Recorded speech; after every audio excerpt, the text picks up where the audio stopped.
Hello, everybody, and a big hello to Lagos, Nigeria. I'm so grateful that you're letting me join you today for this really wonderful conversation. Thank you. I'm grateful. I can feel the energy in the room. I appreciate all of you sending the love this way. We have got a very important topic to talk about, and thank you again for inviting me here, especially Temi, for this really wonderful conversation. So AI in the data center, it's a part of our conversation, but understanding a new market. By way of introduction, I am Bill Klayman, the co-founder and CEO of Apollo.us. You can check us out in what we do. We are the industry's only multi-tenant AI and MLOps platform that is converting data centers into AI powerhouses. Prior to this, I was a part of the Switch team, and I had the chance to see the company grow and excel and scale. And ultimately, I was a part of the executive team that saw them sell and go private for $11 billion. I'm also the contributing editor to Information Week, Data Center Knowledge, Data Center Frontier, Dark Reading, and I'm honored to be the program chair of AFCOM Data Center World here in the United States. All right. That was it. That's the introduction to me. We're literally going to just jump right into the conversation because there's a lot of really important things that we want to cover now. By the way, I love an interactive audience. If you have a question or a comment or a concern, anything like that, type it in, think about it, send it to me when you get a chance. I'll have all my social media channels up a little bit later, but definitely let's keep this conversation going. So, as a part of this actually pretty brief chat, maybe only about 15 more minutes, we're going to talk about data centers by the numbers. We're going to talk about AI impact, the impact on power, looking at an all new region, Africa, of course, GPUs in the data center. And honestly, I'm going to leave you with the two most important things that you need to be successful, especially in today's age with AI, data centers, and high density. So you want to make sure you stay tuned for that because these are the most important two things that I've found to be successful, and I'm going to make sure I share them with you. But let's take a deep breath. Let's start at the very top. What does the market look like right now across the entire world? And I guess in case you've been living under a rock, data centers and technology, we're not going anywhere. If anything, we're only going to continue to grow and expand and grow in importance as well. A new report came out from Synergy Research Group. You can actually check out some of the reporting that we've done on it over in Data Center Knowledge. There are now about 1,000 hyperscale data centers in the world, 3 times as many as there were just about 5 or 6 years ago. And back in 2020, during the pandemic days, 52 of these facilities came online despite crazy logistical and supply chain issues. 451 Research, now a part of S&P, actually has a really cool database. They track over 10,000 co-location and wholesale data centers worldwide. So this number is not slowing down. It's only going to continue to grow. We'll talk about that in just a second. But there are some really important trends in this industry as data center capacity trends impact our workloads. And this is really important. So, about 5 years ago, almost 60% of data center capacity was an on premise data center. So, think like an enterprise that owns those facilities. Well, that's not really efficient. And to be honest, some of the most least efficient or inefficient facilities are the ones owned by enterprises because, Nike should be out there making shoes, not building data centers. So they started to turn those infrastructure pieces over to co-locations and hyperscalers, which is why you see those numbers from 2022 to 2027 obviously continue to expand. So fewer enterprise and more hyperscale co-location, non-hyperscale types of facilities, which bodes really well for you. And we'll talk about that in just a second because there are so many new markets that are emerging all across the world. Now, primary markets, including here in the United States, are well beyond the 1,000 megawatt mark. They continue to see strong growth. Here in the United States, we're starting to see markets emerge outside of the big sports stadium cities, right? Smaller markets, smaller remote locations and regions, which is, again, great because we are seeing the evolution and growth of digital infrastructure in big locations and also at the edge. Secondary markets have continued to grow quite a bit in that supply range, and is gaining the attention of investors, lenders, developers seeking new opportunities in great markets. And here's another really important one: emerging markets. This is one that I look at all the time, and I absolutely believe that while there are still some challenges, new data centers, containerized development, modular architectures, prefabricated hyperconverged systems, we are seeing more of these being brought up online in these emerging markets, like, for example, India and, drumroll, over in Africa. Now, this map that you're looking at, you're probably thinking, Bill, there's like a tiny little circle over South Africa. It doesn't do you justice. This is actually more of a global map that honestly, from JLL, really focused much more on the European, Asian Pacific, and as well as the United States market.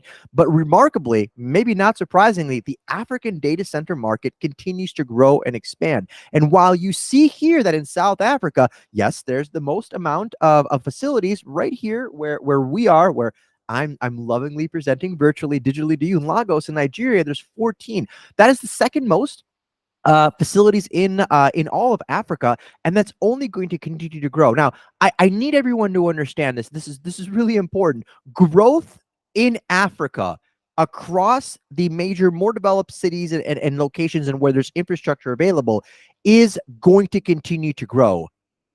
Period. This is just something that you're going to need to prepare for. And why is this happening? Well, it's because of headlines like this, what you're seeing on the main screen, where you're going to see more data centers being built. IX Africa data centers and Schneider Electric going to be launching an AI-ready data center in Nairobi in Kenya. We're going to see the data center construction market witness investments opportunities of more than $2.5 billion. We're going to see, Equinix, there he goes, planning on opening a $390 million building, beautiful facility in Africa as well. And then obviously you see Africa data centers getting another round of funding. These are just like the these are just the headlines that I could fit on here. There was a few more that were really, really great. But the reality is that this is only continuing to grow and they're going to expand. Now, friends, there's reasons why this is happening. I'm not really going to talk about email servers or SQL databases or virtualization farms. Let's be honest. And the reality here is a lot of this is being impacted because of the 500-pound, GPT elephant in the room. That's the reality. And there's going to be an impact on power in Africa because of artificial intelligence. Now, the AI impact on power is real. We see that Africa already uses a lot of power, with commercial data center usage growing by an average of 40% annually and over the past 5 years. Now, by 2026, data center power consumption is expected to reach about 8,000 gigawatt hours, growing annually by 20 to 25%. Now, that's pretty sizable. Now, Africa's data centers in the entire continent will need about 1.2 gigawatts of power by 2030 to meet demand as more people come online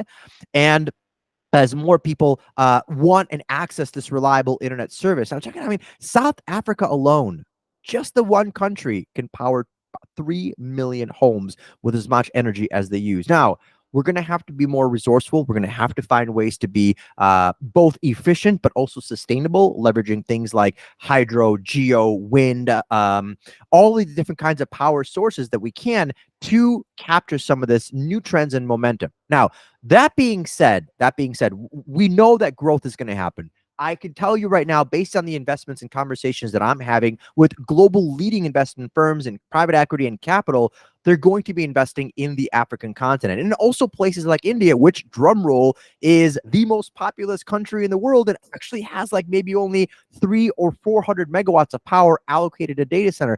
Just imagine the amount of growth that's going to be happening in these kinds of emerging markets. But to be perfectly clear, there's going to be growth. And there's going to be a lot impacting what's happening in your life, in your environment. Now, these next few minutes, I need to explain these trends. Now, a part of what I get a chance to do in this industry, I also write for, I create and write the AFCOM State of the Data Center report. And I've been doing that report for the past 8 years, and that lets me keep the pulse of the industry really, really much going and understand what we're investing in and what we're looking at from a technology perspective. So if anybody wants that report, just drop me a note. I'll see if I can get it to you a little bit later. But let's face it. The biggest push that we've had over the past year has been ChatGPT, OpenAI, whatever you want to call it, right? And I'd be willing to bet that most people in this room right now listening to me have used ChatGPT in some form or fashion. And this growth, friends, it's faster than anything we've ever seen ever before. It took ChatGPT, was it 5 days to hit 1 million users, and there's only one app that reached 5 million users faster than that, and that was Threads. and it rose and it fizzled, but ChatGPT is still here. The one thing that I want to leave you with, and again, we're not going to get into too much detail, is that none of this is a fad. Okay, this a fad is this fidget spinner that I got on my desk that I keep myself entertained with, but this is not a fad. It's as much of a fad as when we stopped stopped riding horses, started taking cars, stopped taking trains, and started flying in airplanes. The way we interact with data has fundamentally changed forever. And I need you to understand this for just a second. In September of 1998 was the first time that you and I were able to ask Google a question. Goodness. And so for the past 30 years, you've sat down and you type in a question and you get a blue link, right? It doesn't matter what search engine you used, Alta Vista, Ask Jeeves, DuckDuckGo, whatever you want to call it. It's a question and a blue link. Well, for the first time ever, that's not the case anymore. We're not just getting arbitrary answers, but we're getting conscious responses. I'm very careful with that word. We're getting conscious responses from the data that we can interact with. And for the first time ever, it's not a blue link anymore. If everybody listening here, you've used Google or some kind of a search engine, Bing, in the past, couple of days, couple of weeks, the first response is no longer a blue link, is it? It's a generative AI response. That is how quickly this world has changed and pivoted.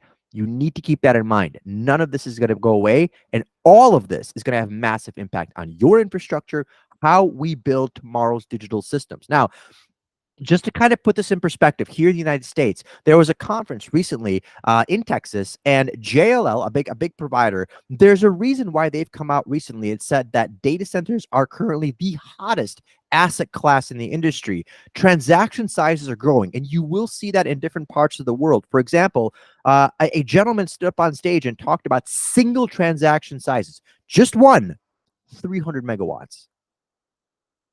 A single transaction size of 300 megawatts. That's how much they wanted to consume. Is extraordinary. And again, none of this is going to slow down, or we're going to see this continue to be a trend as people take down more capacity to support AI, higher density workloads, and so on. Now, remember, it's not just about AI. I'm not here just to talk about artificial intelligence or ChatGPT. Our relationship with cloud has changed as well. Now, the next couple of slides I'm going to share with you are very exclusive from the AFCOM State of the Data Center report published in 2024. Some things that we've been seeing, I'm really excited to share this with you. Most respondents, 71%, have seen a migration of workloads from the cloud back to on-prem or co-locations. And as a result, 71% have seen an increase in power load demand, of which about a quarter have seen that impact to be significant. Now, they're moving things like ERP systems, web apps, IT, and so on. And the reality is that they need co-locations and places to move this stuff into, and that's for you to figure out and do so. But it's not just different types of workloads like web apps and solutions. It's also AI capabilities. 56% plan to deploy AI-capable solutions in the data center, most commonly 43% for generative AI. Now, these aren't lightweight systems, so you are going to have to get used to a very, very important reality.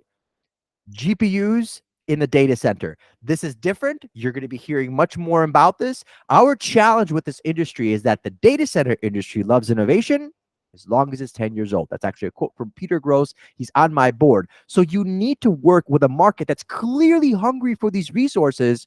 But how do I do this? In that sense, things like rear door heat exchangers, bringing in liquid cooling into the actual facility are great ways to increase density and improve your overall infrastructure. Basically, all data centers are going to become AI data centers in some form or fashion. It's going to depend on you and how quickly you can get there. So adapt, or unfortunately, sometimes you're going to lose some of that business to a cloud provider. But this is the reality in our space. This growth is only going to continue. And I promised everyone that I was going to give you the Bill Keyman, the two things that you need to be successful in this industry, especially in the age of AI. And you're probably not going to be surprised by the first one. Power. You're going to need access to power. Probably one of the most important things. You're going to need to be a little bit brave. That's going to be an important one, especially as you try go out there and capture this market. Now, what does bravery look like? It might mean putting down capital for some AI gear to offer it as a service. It might mean retrofitting a facility to put rear door heat exchangers so you can support 30, 40, 50, 60 kilowatts per rack. It might mean looking at new ways to support new services for customers who want data locality, who don't necessarily want to go to the cloud, but they rely on their data center partner to build those high density AI solutions for them. Remember, you want to manage your downside risk, which means understanding how these new services, how these new technologies are going to be impacting you. In Africa, we're going to see more people come online. We're going to see more people using advanced services and technologies like generative AI, open AI, and now these open source tools like Llama 3.1, the new one from the new foundational large language model from Meta. That's an extraordinary powerful tool that's on par, if not even better, than ChatGPT for Omni. So these solutions are going to be here. And most of all, keep this conversation going. I think that there's so many avenues that we can approach together as a community, especially impacting things like digital infrastructure and democratizing these technologies and bringing them to a global end user, a workforce, or just people who want to use these solutions. So keep this conversation going. Don't stop. Find me on LinkedIn. I'm hoping that as I'm talking, my LinkedIn inbox is just blown up with a whole bunch of new connections and friends. Keep this conversation going. You can visit us, see what we're doing at Apollo. It's some extraordinary work in supporting AI within facilities and infrastructure and data centers. Most of all, don't stop talking. Keep this innovation flowing. And again, thank you for having me be a part of this conference. Enjoy the rest of the day. Thanks, everybody.